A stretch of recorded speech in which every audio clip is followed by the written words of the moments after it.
Lampu terang nyala, sorak penonton menggila. Stadion penuh harap, tapi skor bikin luka. Menit 37, gol itu bikin bisu. Bola mati kepala lawan dan kita terpaku. Secara menyakitkan, timnas Indonesia yang bermain di kandang sendiri saat melawan Vietnam harus tumbang dengan skor tipis 1-0. Namun ternyata di balik kekalahan itu ternyata ada penyebab, alasan serta biang kerok mengapa timnas Indonesia bisa tumbang dengan skor tipis 1-0 di kandang sendiri.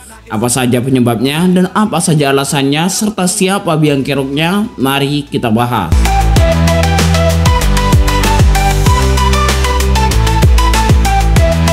Penyebab yang pertama, kalau secara taktik adalah Vietnam lebih siap dari awal.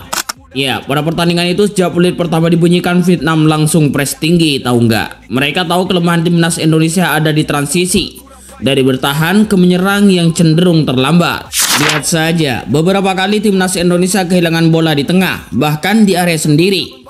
Vietnam pancing kita buat salah dan mereka eksploitasi celah itu. Dan benar saja, pada menit ke-37 dari skema bola mati yang kelihatan sederhana, Vietnam cetak gol. Marking pemain kita lemah banget, tahu nggak, di kotak penalti. Bola lambung disundul bebas, kemudian boom, jadilah sebuah gol untuk Vietnam. Percaya pada waktunya.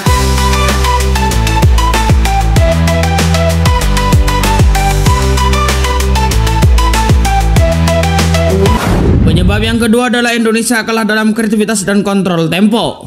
Kita punya semangat, kita punya speed, tapi nggak ada otak permainan yang bisa buka kunci pertahanan Vietnam. Vietnam itu mainnya sumpah sabar banget, tahu nggak? Blok pertahanannya sangat rapat, nggak gampang kedorong emosi. Sementara kita sangat terburu-buru. Begitu masuk sepertiga akhir lapangan, sering kehilangan bola. Umpan-umpan lambung mudah dipotong. Crossing banyak tapi tanpa target yang jelas. Artinya Vietnam bermain efisien, kita bermain emosional. Kita belum menang tapi belum tumbang. Jalan masih panjang, semangat tetap terang. Satu langkah jatuh bukan akhir segalanya. Merah putih masih hidup, percaya pada waktu. Penyebab yang ketiga adalah respon pelatih yang terlalu lambat. Ya, coach kita tampaknya butuh waktu buat baca strategi lawan pada pertandingan itu. Di mana babak pertama kita tertekan, tapi nggak ada perubahan taktik yang berarti. Pergantian pemain pun baru dilakukan setelah menit ke-60 dan sayangnya impactnya sangat kecil sekali.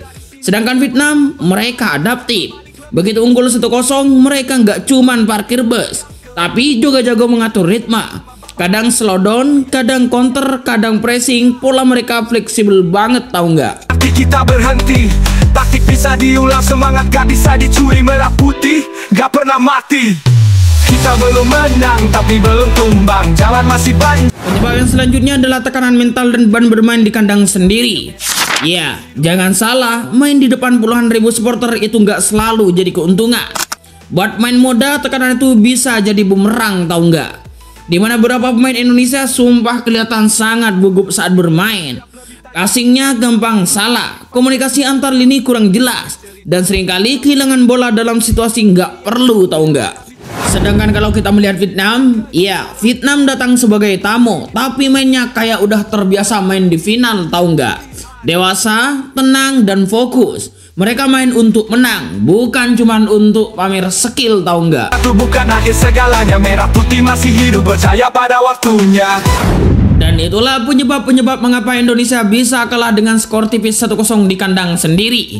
Bagaimana menurut pendapat kalian? Apakah kalian setuju dengan pendapat ini? Apakah kalian punya pendapat lain? Silahkan tulis di kolom komentar. Final yang kelam bukan akhir cerita, cuma babak pembuka. Bersiap dunia, Garuda akan bicara. Final ini bukan kegagalan bro, ini pelajaran. Bangkit itu bukan pilihan, itu kewajiban.